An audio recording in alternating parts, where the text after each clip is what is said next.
ఎన్నికల్లో పార్టీ బీఫామ్పై పోటీ చేశారు. ఓడిపోయాక పూర్తిగా సైడ్ అయిపోయారు. నాయకత్వం వహించడం కాదు కదా, కనీసం పార్టీ కార్యక్రమాల్లో కూడా కనిపించడం లేదు. తాను ఓడినా పార్టీ అధికారంలోకి వచ్చింది.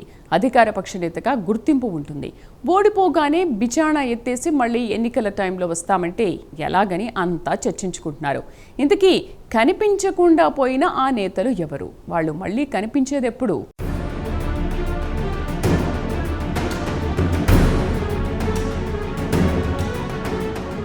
రాష్ట్రంలో పార్టీ అధికారంలో ఉంది. చాలా చోట్ల ఓడిన నాయకులు కూడా అధికార పార్టీ అండతో యాక్టివ్గా ఉన్నారు. కొన్ని చోట్ల విపక్ష ఎమ్మెల్యేలకు చెక్ పెడుతూ అనధికారిక ఎమ్మెల్యేలుగా చలామణి అవుతున్నారు. కానీ కొందరు మాత్రం ఓడిపోగానే ఇక క్యాడర్తో పని లేదన్నట్లు తెరమరుగైపోయారు. ఎంపీలుగా పోటీ చేసి అవకాశం వచ్చిన ఆ ఇద్దరికీ కాలం కలిసి రాలేదు. బీజేపీ అభ్యర్థుల చేతిలో ఆ ఇద్దరూ ఓడిపోయారు. రాష్ట్రంలో కాంగ్రెస్ అధికారంలో ఉండడంతో రాజకీయంగా యాక్టివ్గా ఉంటారనుకుంటే ఆ ఇద్దరూ ఏక్దమ్ సైలెంట్ అయిపోయారు. మల్కాజ్గిరి ఎంపీగా పోటీ చేసిన పట్నం సునీతారెడ్డి, చేవెళ్ల ఎంపీగా బరిలో నిలిచిన రంజిత్ రెడ్డి 2024 పార్లమెంట్ ఎన్నికల తర్వాత ఎక్కడా అలికిడి చేయడం లేదు. పార్టీ కార్యక్రమాల్లోనూ కనిపించడం లేదు. దీంతో ఆ ఇద్దరూ ఏమైపోయారు, ఎక్కడికి వెళ్లిపోయారని కాంగ్రెస్ క్యాడర్ చర్చించుకుంటోంది.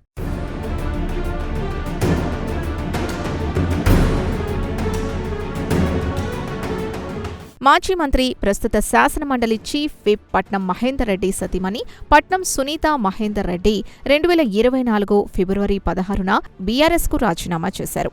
గాంధీభవన్లో అప్పటి PCC chief CM Revanth Reddy, Congress రాష్ట్ర వ్యవహారాల ఇన్ఛార్జ్ దీపాదాస్ మున్షీ సమక్షంలో కాంగ్రెస్ పార్టీలో చేరారు. అనంతరం ఆమెను కాంగ్రెస్ అధిష్టానం మల్కాజ్గిరి లోక్సభ అభ్యర్థిగా ప్రకటించింది.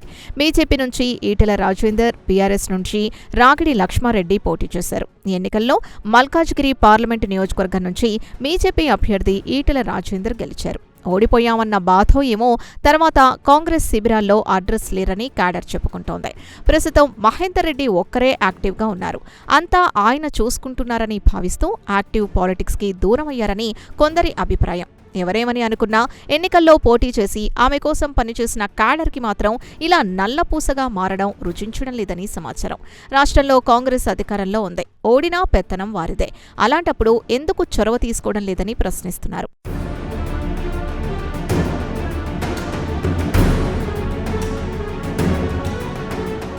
చేవెళ్ల పార్లమెంట్ స్థానం నుంచి రంజిత్ రెడ్డికి కాంగ్రెస్ పార్టీ అవకాశం ఇచ్చింది. 2024 మార్చి 17న బీఆర్ఎస్ని వీడి కాంగ్రెస్ పార్టీలో చేరారు రంజిత్ రెడ్డి. సీఎం రేవంత్ రెడ్డి, దీపాదాస్ మున్షీ సమక్షంలో కాంగ్రెస్ కండువా కప్పుకున్నారు. రంజిత్ రెడ్డి కాంగ్రెస్ చేవెళ్ల లోక్సభ అభ్యర్థిగా ప్రకటించింది. బీజేపీ నుంచి కొండా విశ్వేశ్వర్రెడ్డి బరిలో నిలిస్తే బీఆర్ఎస్ నుంచి కాసాని జ్ఞానేశ్వర్ పోటీ చేశారు. త్రిముఖ పోటీలో చేవెళ్లలో బీజేపీ అభ్యర్థి కొండా విశ్వేశ్వర్రెడ్డి ఎంపీగా గెలిచారు. రంజిత్ రెడ్డి ఓడిన కొత్తలో తలుక్కున్న తర్వాత తనకెందుకులే అని అనుకుని గాయపయ్యారు. చేవెళ్లలో రంజిత్ రెడ్డికి అనుచరులు బలంగానే ఉన్నారు. గతంలో ఎంపీగా చేసిన నియోజకవర్గం కావడంతో పరిచయాలు దండిగా ఉన్నాయి. పైగా రాష్ట్రంలో కాంగ్రెస్ పార్టీ అధికారంలో ఉండడంతో కాస్త టచ్లో ఉంటే బాగుండు అని క్యాడర్ అభిప్రాయపడుతోందట.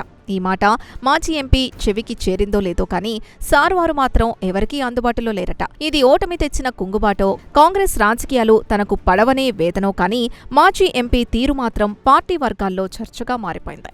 మొత్తానికి మల్కాజ్గిరి, చేవెళ్ల పార్లమెంటు స్థానాల్లో ఓడిపోయిన కాంగ్రెస్ అభ్యర్థులిద్దరూ తర్వాత చూద్దామన్నా కనిపించడం లేదు క్యాడర్కి. చక్రం తిప్పాల్సిన సమయంలో కూల్గా ఉండటం వీరికే చెల్లిందని అసహనం వ్యక్తం చేస్తే నాయకులు గాంధీభవన్లో కనిపిస్తున్నారట.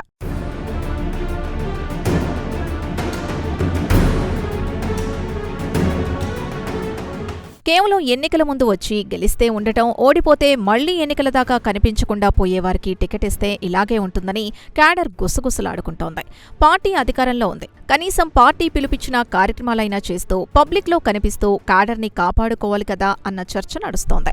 ఎన్నికల సమయానికి టికెట్ కోసం గెలిస్తే ఉంటాం, ఓడితే కనబడ్డాం అన్నట్లుండే నేతల గురించి పార్టీ అధిష్టానం సైతం ఆలోచన చేయాలనుకుంటున్నారు. గెలిచినా ఓడినా కార్యకర్తలకు తోడుగా ఉంటూ పార్టీని కాపాడుకునే వారికి టికెట్లిస్తే బాగుంటుందని సలహా ఇస్తున్నారు.